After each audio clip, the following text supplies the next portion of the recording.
Sumainyo ang Panginoon. At sumaiyo rin. Ang mabuting balita ng Panginoon ayon kay San Lucas. Papuri sa iyo, Panginoon.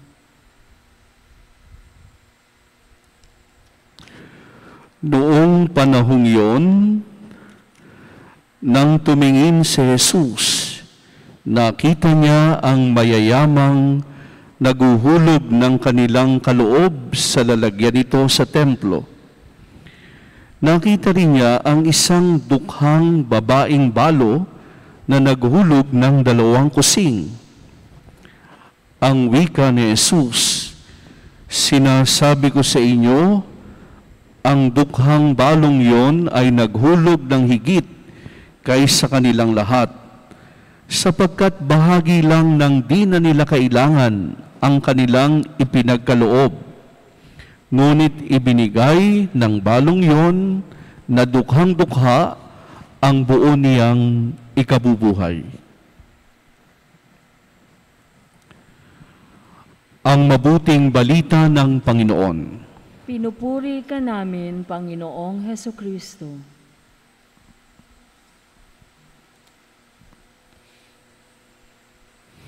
Magandang umaga po sa inyong lahat. Magandang umaga po, Father.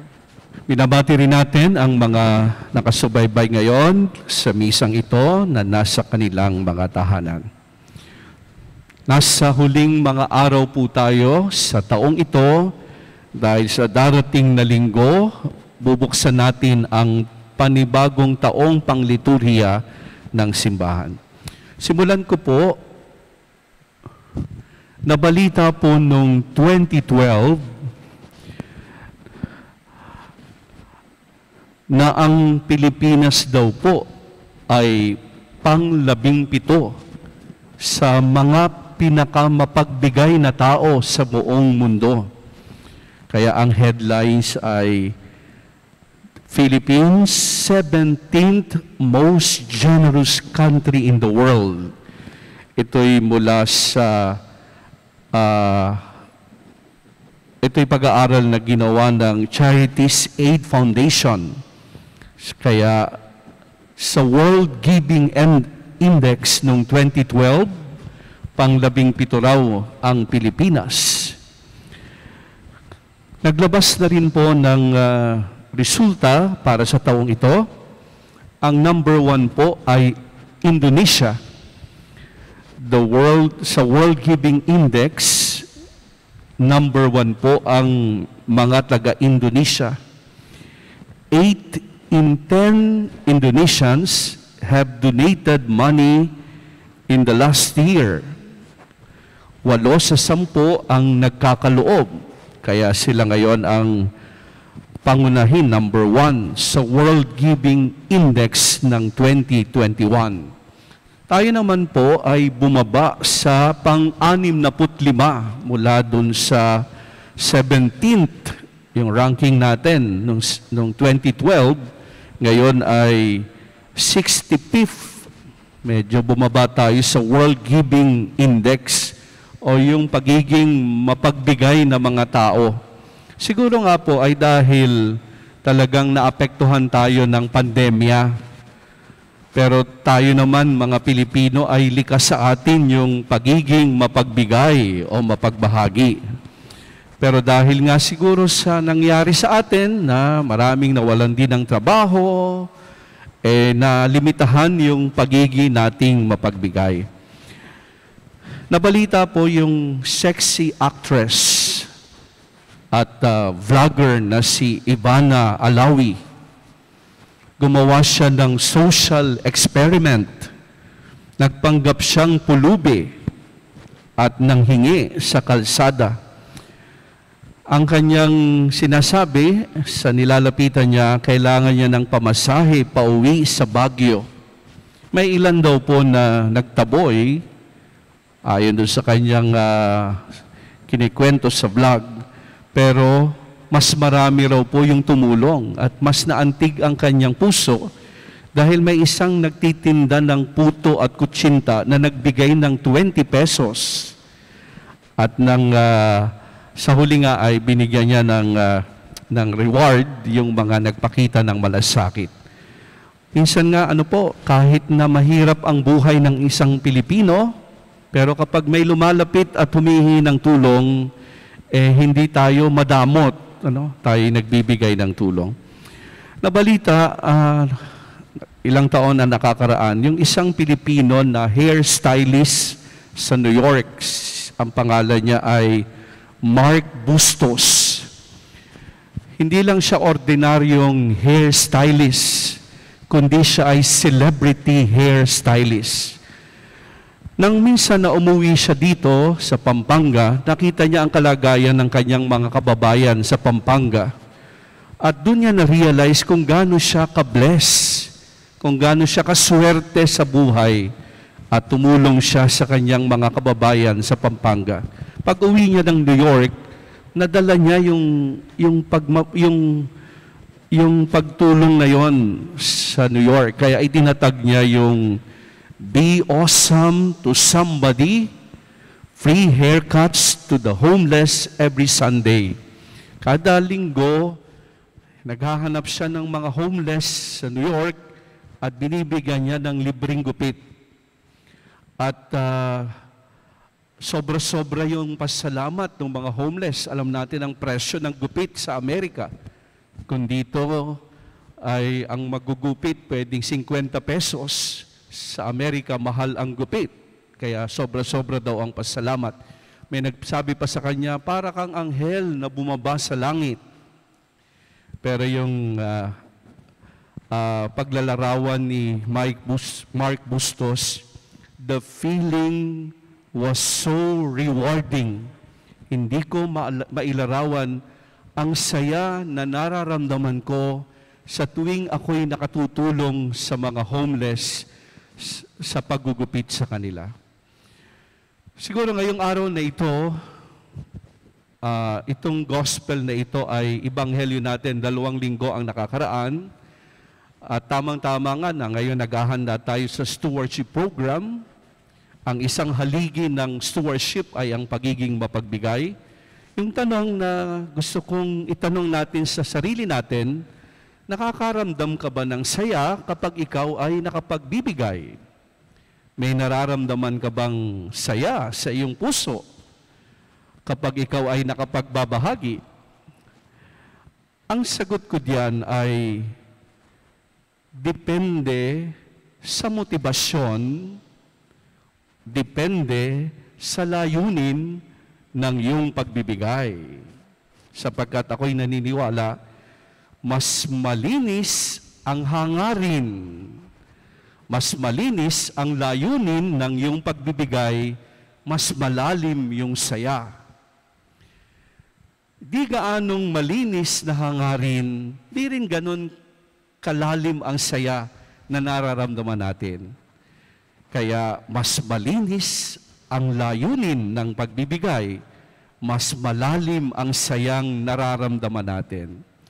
Dahil po ang pagbibigay o pagbabahagi ay maaaring itulak ng iba't ibang hangarin. Sabi nga po ay yung giving, yung pagbibigay o sharing, may motivation yan sa likod ng pagbibigay. Kaya mas maganda ang motibasyon, mas maganda ang layunin ng pagbibigay mo, mas malalim yung saya na yung nararamdaman. Because giving can have different motives driving it. Bakit? Anong nagtutulak sa iyo na magbigay?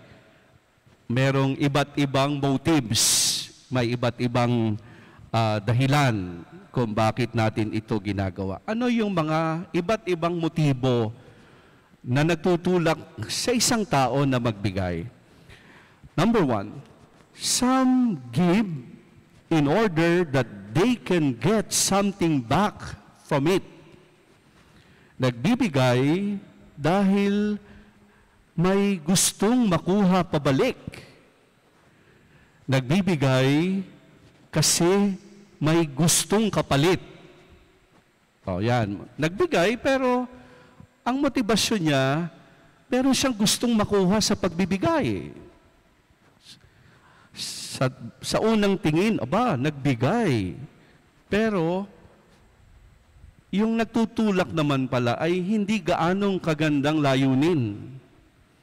Nako, eksperto dito ang mga politiko, no? Pag panahon ng ganito, kung mamudmud ng pera, gano'n na lamang.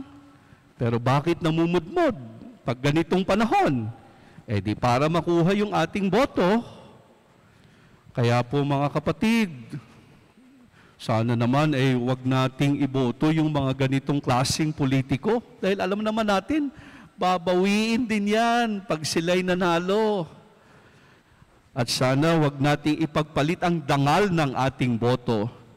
Kaya yung nagbigay ng ganun, nagbigay nga siya pero walang gaanong saya. Kasi nga, nagbibigay siya para magkaroon ng utang na loob yung taong kanyang binibigyan. Kaya tutulog pa rin yan sa gabi nang walang gaanong nararamdamang saya. Siguro naramdaman din yun. May mga tulog tayong ang sarap-sarap ng pakiramdam kasi nakatulong ka ng malinis ang hangarin ng pagtulong. Number 2, giving as an image enhancement. Yan.